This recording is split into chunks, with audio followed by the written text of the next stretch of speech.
dos grandes misterios dominan nuestras vidas: el dinero y el amor.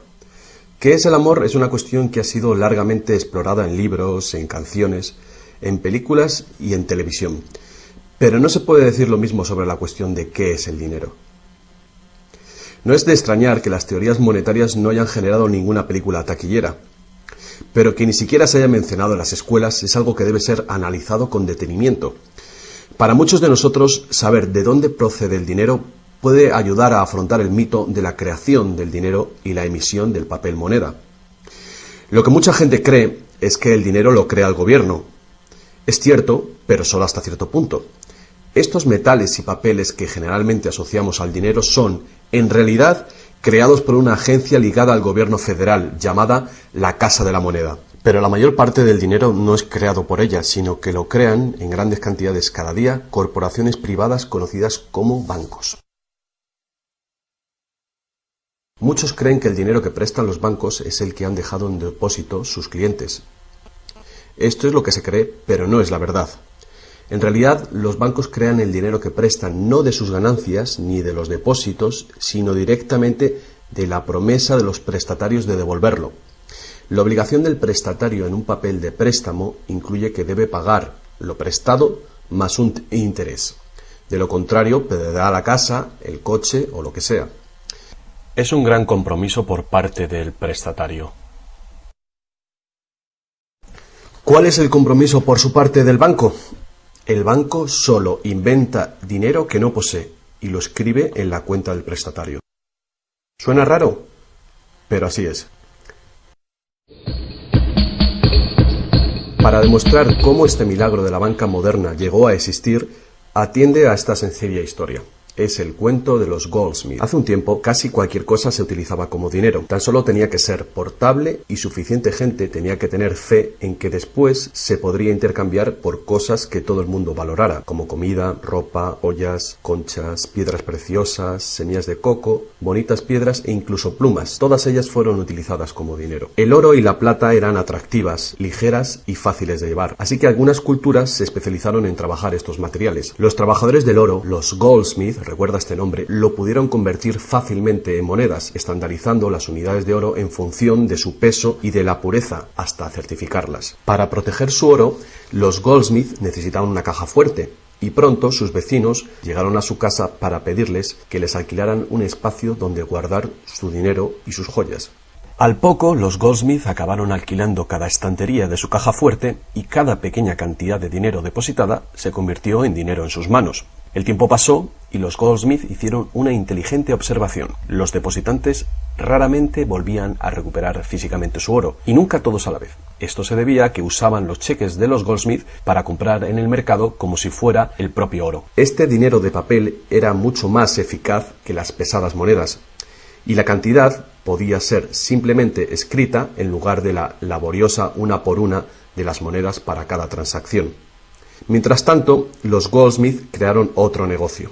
Prestaban su oro introduciendo un interés. Al tiempo que su papel moneda empezaba a ser aceptado, los prestatarios comenzaron a pedir sus préstamos en forma de estos cheques en lugar del metal. Su industria se expandió mientras más y más gente les pedía guardar su oro, lo que dio a los Goldsmith una idea todavía mejor. Sabía que muy pocos de sus depositantes sacaban su oro alguna vez, así que los Goldsmith pensaron que también podrían escribir más cheques ahora en función de los cheques del oro que habían dejado los depositantes en su cámara, además del oro de los depositantes que guardaban propiamente. Así, con tal de que devolviese el oro a los depositantes que lo desearan recuperar, nadie se daría cuenta del truco. Lo que no se sabe, no se siente. Y los Goldsmith, ahora más banqueros que artesanos, hicieron un mayor negocio del que podrían haber hecho prestando únicamente su propio dinero.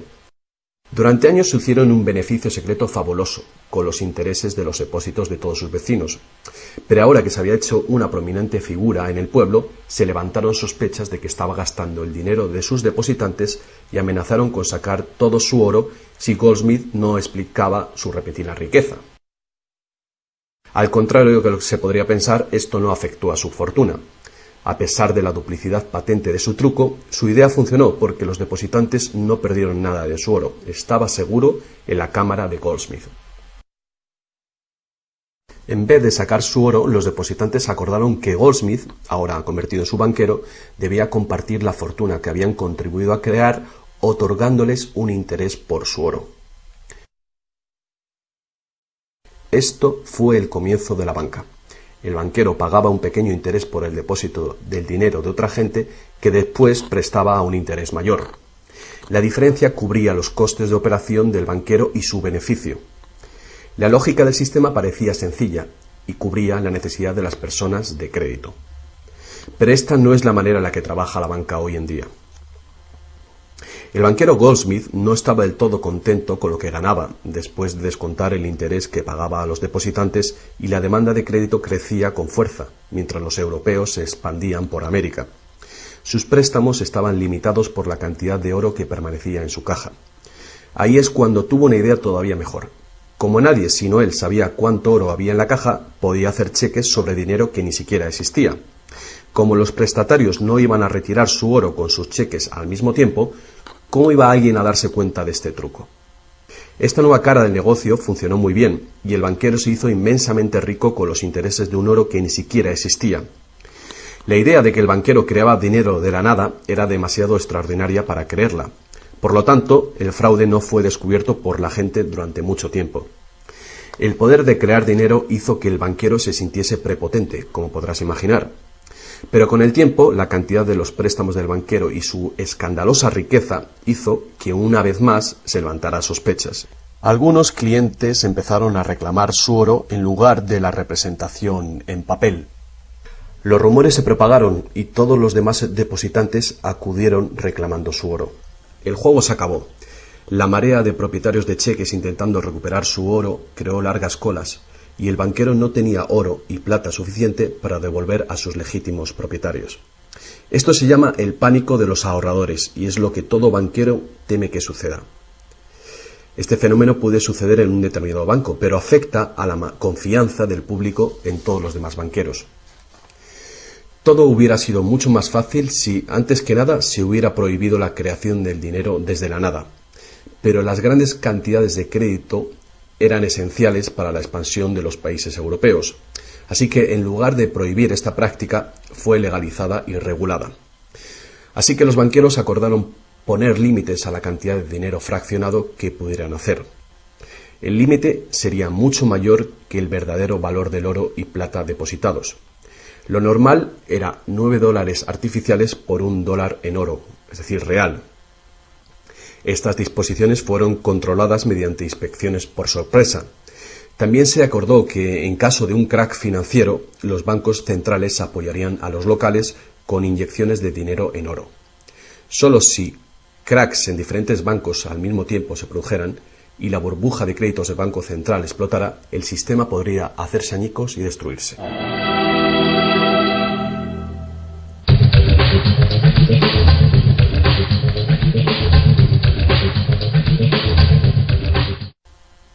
A lo largo de los años, el dinero fraccionado y su sistema integrado por un banco central regulador se ha convertido en el sistema bancario dirigente del mundo. Al mismo tiempo, el sistema fraccional del oro apoyando al dinero como deuda ha desaparecido. La naturaleza básica del dinero ha cambiado. En el pasado, el billete de dólar era un recibo que te permitía cambiarlo por una cantidad de oro o plata determinadas. Ahora, un billete o dólar digital solo puede ser cambiado por otro billete o dólar digital. En el pasado, el crédito creado por los bancos privados solo existía en la forma de billetes de banco que la gente podía rehusar, como ahora se pueden rehusar otros cheques privados. En el presente, el crédito creado por bancos privados está legalmente aprobado que se convierta por dinero de flujo legal, es decir, los dólares, euros o libras que usualmente creemos que es dinero. El dinero de confianza, es decir, el fiat money, es dinero creado por decreto del gobierno, y la ley afirma que el público debe aceptar este dinero para todo tipo de deudas, o si no, los tribunales no considerarán la obligación de pagar esa deuda. Así que ahora la cuestión es, si tanto los bancos como los gobiernos pueden crear dinero, entonces, ¿cuánto dinero existe? Antes, la cantidad total de dinero en existencia estaba limitada por la cantidad y cualidad física de esa cosa usada como dinero. Por ejemplo, para crear dinero en oro o en plata, se debía extraer una cierta cantidad de estos metales de las minas. En el presente, el dinero es literalmente creado como deuda. Se crea nuevo dinero cada vez que una persona toma un préstamo de un banco. Como resultado, el montante total del dinero que puede ser creado solo tiene un límite: el nivel total de la deuda.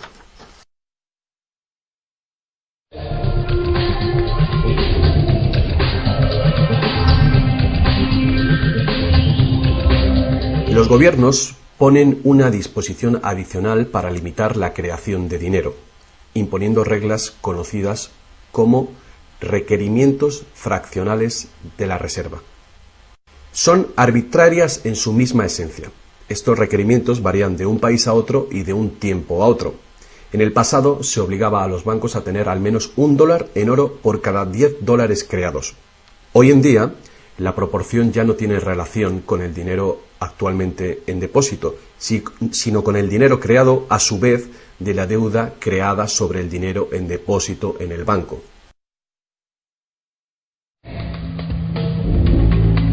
Actualmente, las reservas de un banco consisten de dos cosas: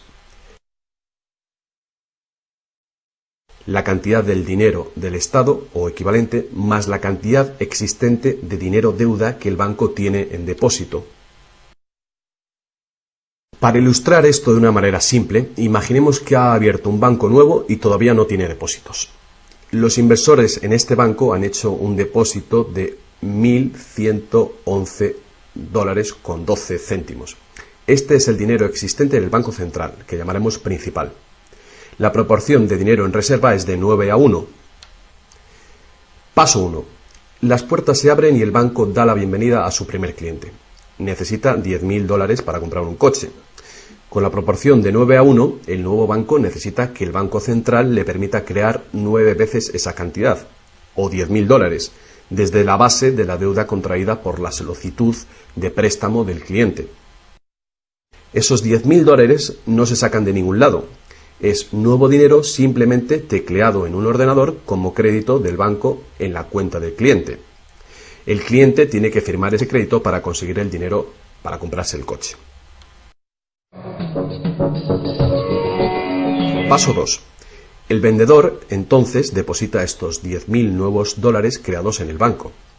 Al contrario que el dinero creado por el gobierno, depositado en el Banco Central, este nuevo dinero creado por el crédito no puede ser multiplicado por la proporción de la reserva. En lugar de ello, es dividido por el ratio de la reserva, en una proporción de 9:1. Un nuevo préstamo de $9.000 puede ser creado sobre la base del depósito de $10.000. Si esos $9.000 son depositados por una tercera persona, en el mismo banco que lo creó en uno diferente, se convierte en una base legal para un tercer asunto de crédito bancario, esta vez por la cantidad de $8.100.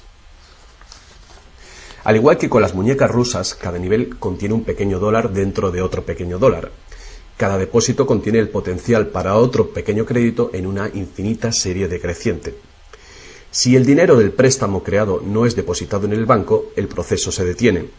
Esta es la parte impredecible del mecanismo de creación de dinero basado en la deuda. Pero lo más probable es que el nuevo dinero creado en cada paso será depositado en el banco, y el proceso de la proporción de reserva de dinero se repetirá una y otra vez hasta que los $100.000 de nuevo dinero se hayan creado dentro del sistema bancario. Todo este nuevo dinero se habrá creado enteramente desde la deuda, y el proceso entero habrá sido autorizado legalmente por el depósito inicial de $1.111,12 que todavía permanecerán en el Banco Central. Lo que resulta más ingenioso de este sistema es que los libros de contabilidad de cada banco en la cadena deben mostrar que tiene un 10% más de depósitos que de préstamos.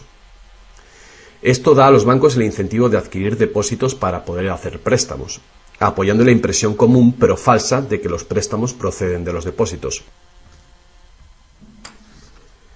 A menos que los sucesivos préstamos estén depositados en el mismo banco, no se podrá decir que algún banco en particular haya pasado su límite inicial de 9-1 creando deuda de la nada. De cualquier manera, el sistema bancario es un círculo cerrado. El crédito bancario que crea un banco se convierte en el depósito en otro y viceversa. En un hipotético mundo de perfectos intercambios, el efecto último sería exactamente el mismo que si todo el proceso tuviera lugar en un solo banco. Esto es, el depósito en reserva inicial de $1.111,12 permite recolectar intereses por valor de más de $100.000 que el banco nunca ha tenido.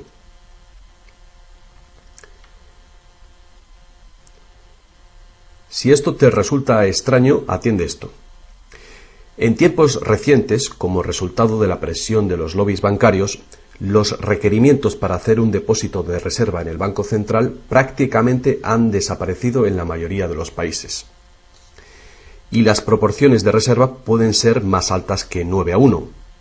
Para algunas cuentas, 20-1 y para otras 30-1 son comunes. E incluso más recientemente, usando tarifas para los préstamos y así aumentar los ratios de requerimientos de reservas de los clientes, los bancos ahora han encontrado una manera de eludir las limitaciones de los requerimientos de la reserva fraccionaria por completo. Así que cuando las reglas son complejas, el sentido común real es bastante simple. Los bancos pueden crear tanto dinero como nosotros podemos pedir prestado.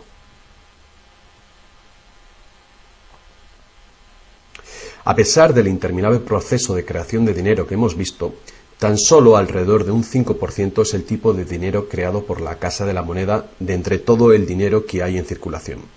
Más del 95% de todo el dinero en el mercado hoy ha sido creado por alguien firmando una solicitud de endeudamiento con un banco. Y lo que es más, este dinero bancario de crédito es creado y destruido en grandes cantidades cada día, según se conceden nuevos préstamos y los viejos son pagados.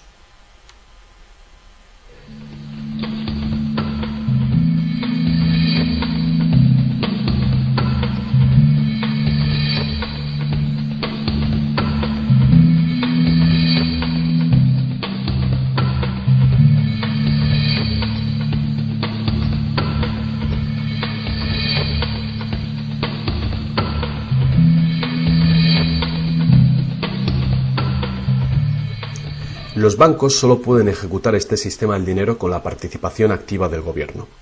Primero, porque los gobiernos emiten leyes de divisas para hacer legal la moneda de confianza nacional, el fiat money. Segundo, porque los gobiernos permiten créditos privados para que sean pagados en esta moneda de curso legal. Y tercero, porque los tribunales estatales dan vigor a las deudas. Por último, los gobiernos aprueban regulaciones para proteger el funcionamiento del sistema monetario y su credibilidad ante el público sin hacer nada para contar a la ciudadanía de dónde procede el dinero. La verdad desnuda es que cuando firmamos la solicitud de una hipoteca o de un préstamo, nuestra firma promete un pago avalado por los bienes que daremos si no conseguimos pagarlo. Y estas son las únicas cosas de verdadero valor envueltas en la transacción. Cualquiera que crea que cumpliremos con la obligación la puede considerar como un bien o valor intercambiable o vendible. Es una deuda y por lo tanto una forma de dinero.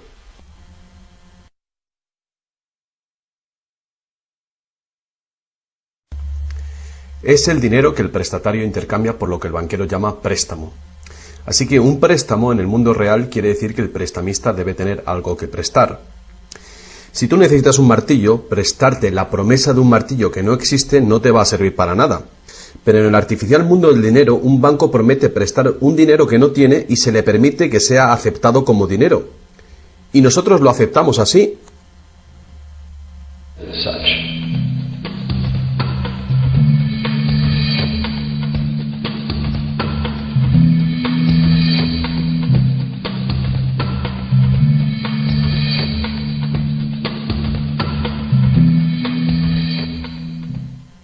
Una vez que el prestatario firma la solicitud de préstamo, el banco lo consigna como una transacción en su ordenador, con unas cuantas claves, escribiendo una deuda del prestatario con el banco. Desde el punto de vista del cliente, se convierte en un préstamo de dinero en su cuenta, porque el gobierno permite que esta deuda del banco con el cliente se convierta en dinero gubernamental de confianza, el fiat money, que todo el mundo tiene que aceptar como dinero. Otra vez, la verdad básica es muy sencilla. Sin el documento que el prestatario firma, el banquero no tendría nada que prestar. ¿Alguna vez te has preguntado cómo todas las instituciones, el gobierno, las corporaciones, los pequeños negocios, las familias, pueden estar todos en deuda al mismo tiempo y por esas cantidades tan astronómicas?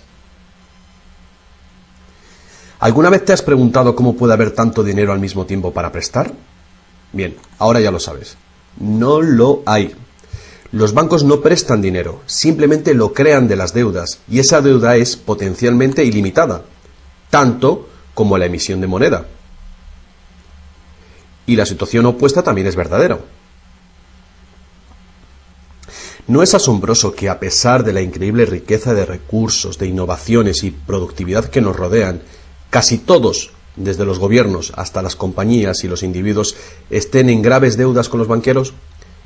Si la gente se parara a pensar cómo esto puede suceder, ¿cómo puede ser que la gente que produce la verdadera riqueza en el mundo estén en deuda con aquellos que únicamente prestan el dinero que representa la riqueza? Todavía más alucinante es que una vez que te das cuenta de que el dinero en realidad es deuda, nos damos cuenta de que si no hubiera deuda, no habría dinero.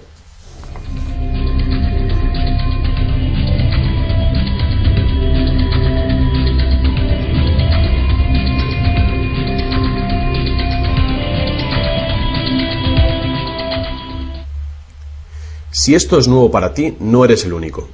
Mucha gente piensa que si todas las deudas se pagaran, el estado de la economía mejoraría. Es cierto a un nivel individual. Como tenemos más dinero para gastar cuando dejamos de pagar una deuda, pensamos que si todo el mundo pagara sus deudas, habría más dinero para gastar.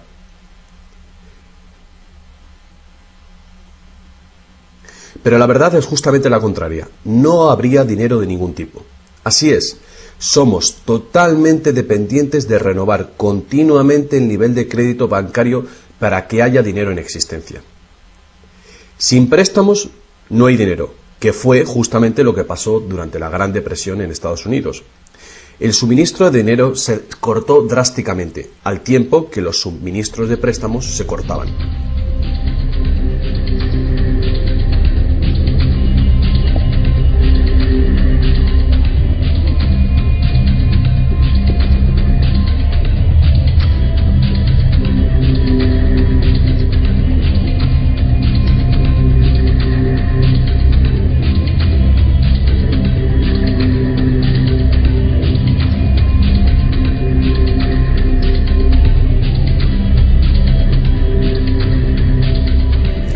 Pero eso no es todo.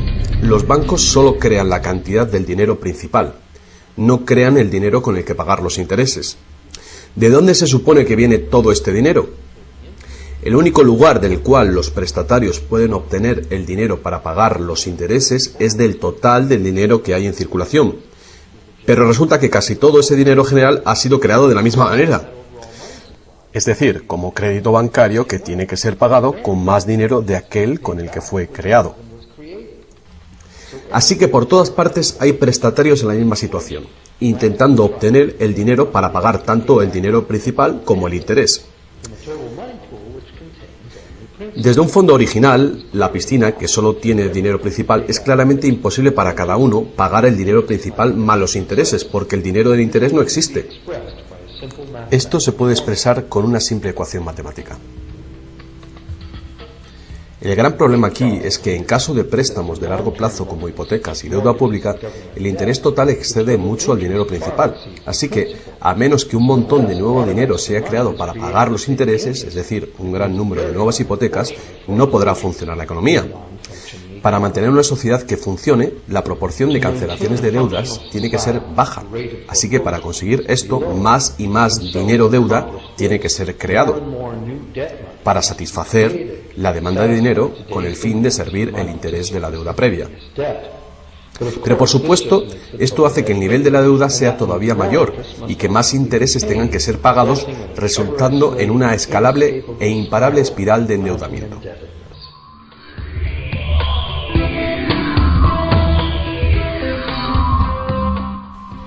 Tan solo el lapso de tiempo entre el dinero creado procedente de los nuevos préstamos y su devolución evita la bancarrota del sistema entero. De cualquier manera, el increíble monstruo del crédito que se hace más y más grande necesita que se cree más y más dinero de deuda para alimentar el sistema y cada vez se hace más urgente. ¿Por qué los intereses son tan bajos? ¿Pueden los intereses bajar más? ¿Por qué nos ofrecen insistentemente tarjetas de crédito en el correo? ¿Por qué el gobierno americano gasta más rápido que nunca? ¿Es posible que el sistema colapse por completo y con él el sistema monetario? Las personas racionales deben preguntarse, ¿se puede sostener esto indefinidamente? ¿No es inevitable el colapso?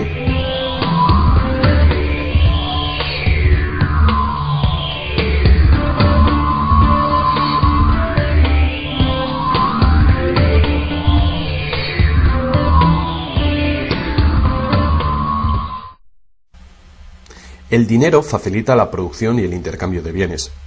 Cuando el suministro de dinero se incrementa, el dinero se convierte progresivamente en menos valioso, a menos que el volumen de intercambios y de suministro de dinero crezcan en la misma proporción. Hasta que nos damos cuenta de esto, cuando escuchamos que la economía crece a un 3% por año, creemos que lo hace en una constante regular, pero no es así. El 3% de este año representa un 3% más de intercambio de bienes y servicios que hace un año, porque es un 3% del nuevo total. En vez de una línea recta como imaginamos sobre las palabras, es una curva exponencial que es cada vez más inclinada.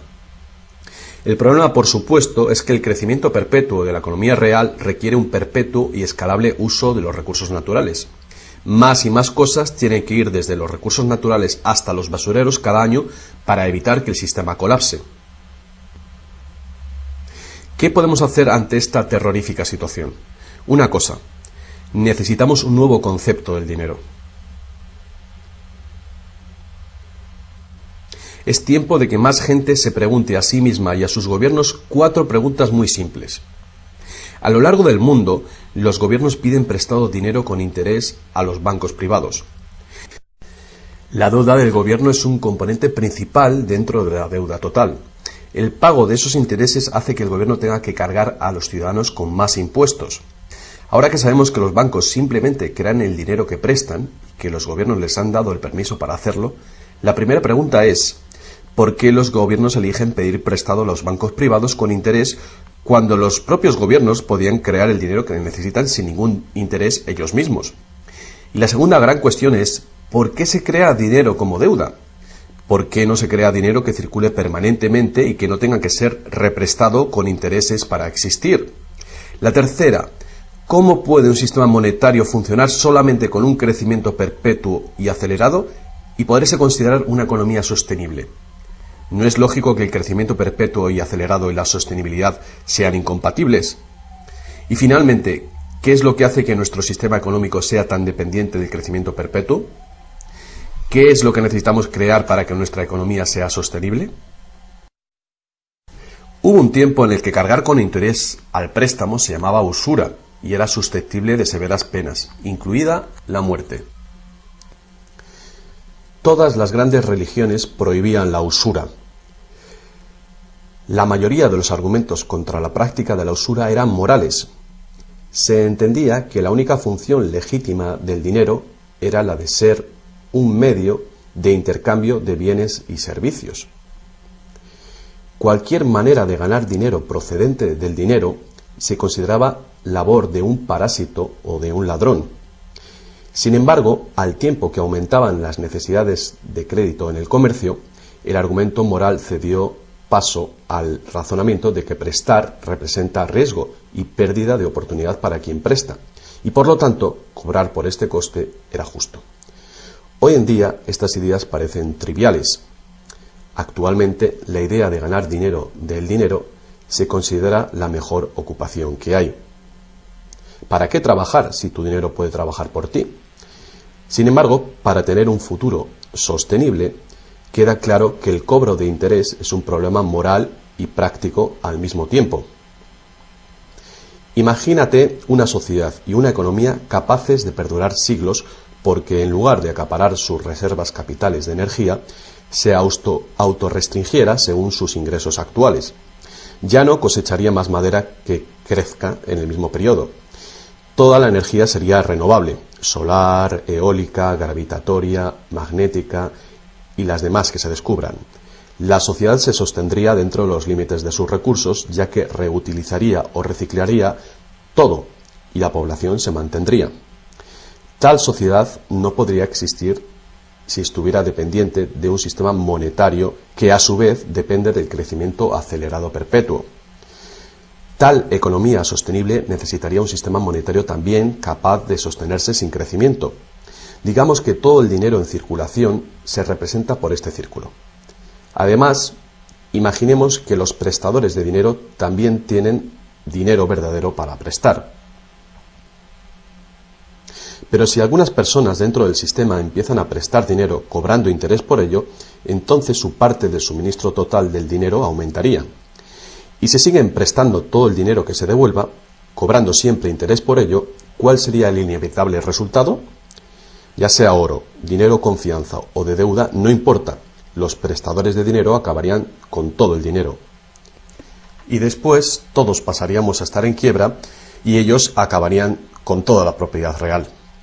Solo si los beneficios de prestar dinero con interés fueran equitativamente distribuidos entre la población, se podría resolver este problema. Fuertes impuestos sobre los beneficios de los bancos podrían posibilitar este equilibrio, pero entonces no habría incentivo para los bancos. Si fuéramos capaces de liberarnos de la situación actual, podríamos imaginar la banca como un servicio social sin ánimo de lucro. Diseminando sus beneficios a la sociedad como un dividendo universal de los ciudadanos, prestando sin cobrar interés alguno.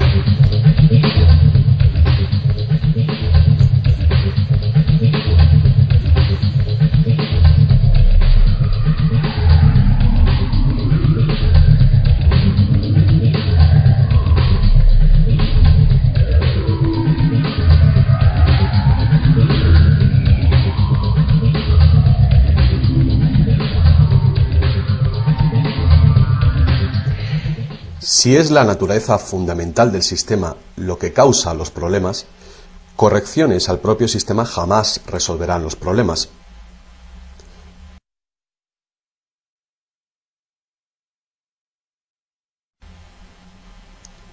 El sistema en sí debe ser reemplazado. Muchos críticos del sistema monetario hacen llamamientos a la vuelta al estándar del oro, insistiendo que el oro tiene una larga historia de confianza.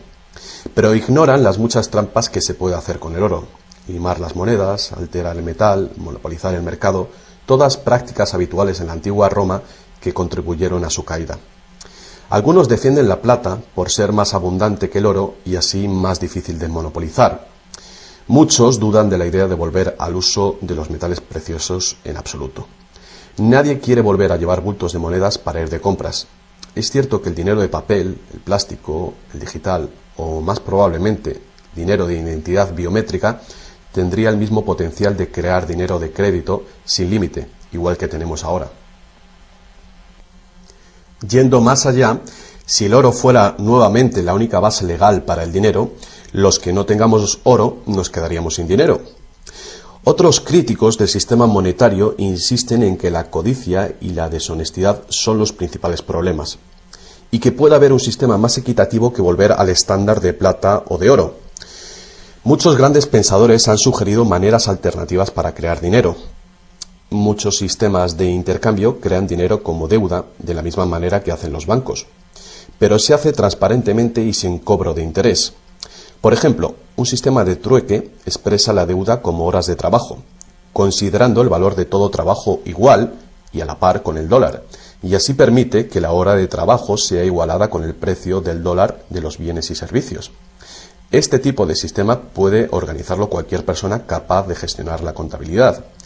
La preparación ahora de sistemas de trueque a nivel municipal sería prudente en previsión del inminente colapso del sistema actual.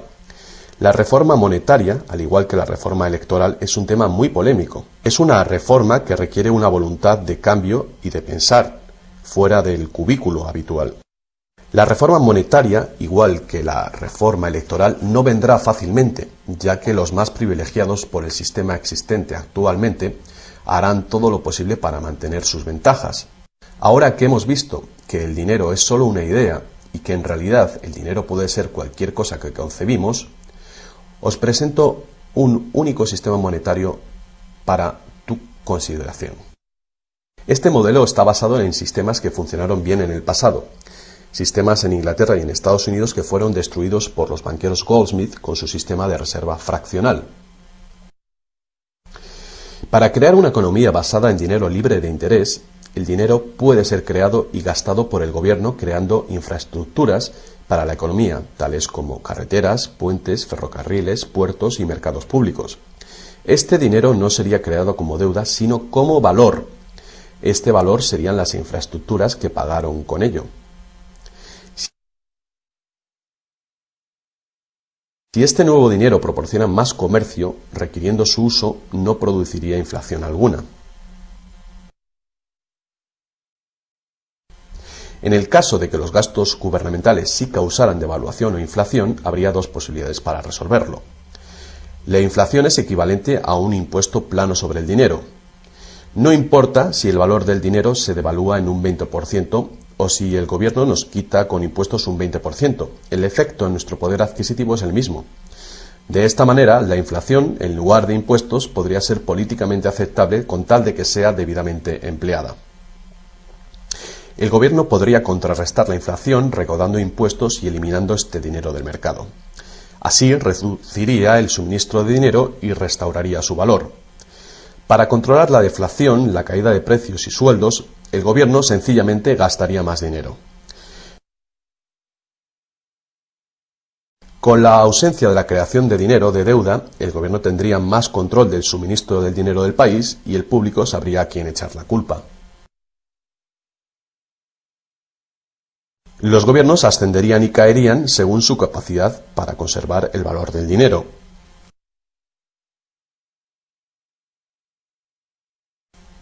El gobierno dependería de los impuestos como ahora, pero los impuestos llegarían mucho más lejos, ya que ninguna parte de ellos se gastaría en pagar intereses a los banqueros. No podría haber ninguna deuda nacional si el gobierno sencillamente creara el dinero que necesita. Nuestro perpetuo servicio a los bancos pagando la deuda dejaría de existir.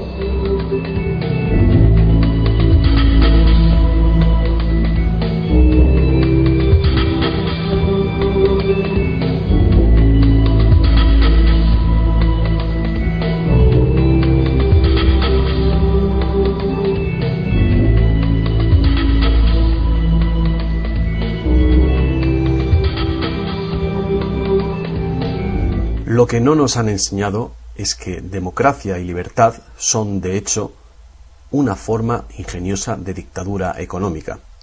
Mientras toda nuestra sociedad dependa de un suministro de crédito bancario para sus necesidades monetarias, los banqueros serán quienes deciden quién tendrá el dinero que se necesita y quién no. And who doesn't?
Poca gente hoy en día sabe que la historia de los Estados Unidos ha sido en su mayor parte la lucha por liberarse de los bancos europeos.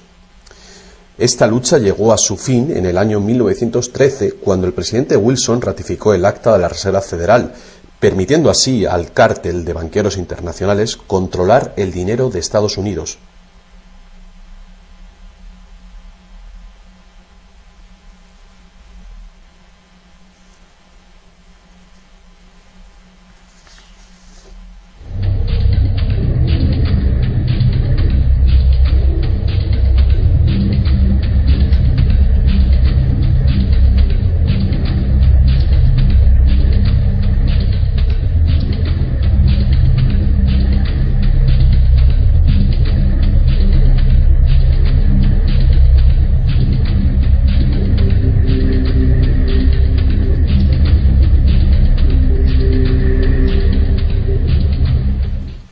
El poder de este sistema está profundamente integrado.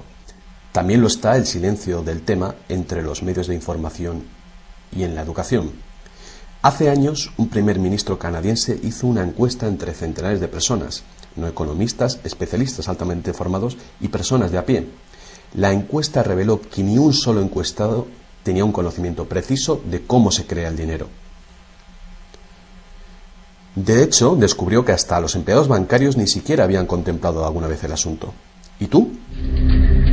Have you?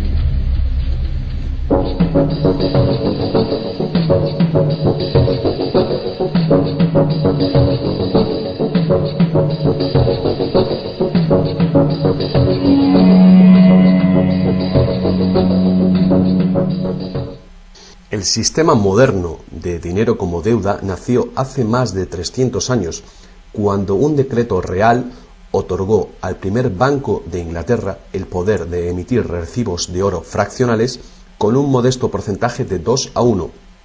Este porcentaje fue solo el principio, el primer paso. El sistema ahora es global, crea cantidades de dinero sin límites desde la nada y tiene a casi todos los seres humanos del planeta encadenados a una cadena de deuda que nunca puede ser pagada. ¿Pudo haber ocurrido todo por accidente o es una conspiración? Evidentemente, algo muy gordo se está jugando aquí.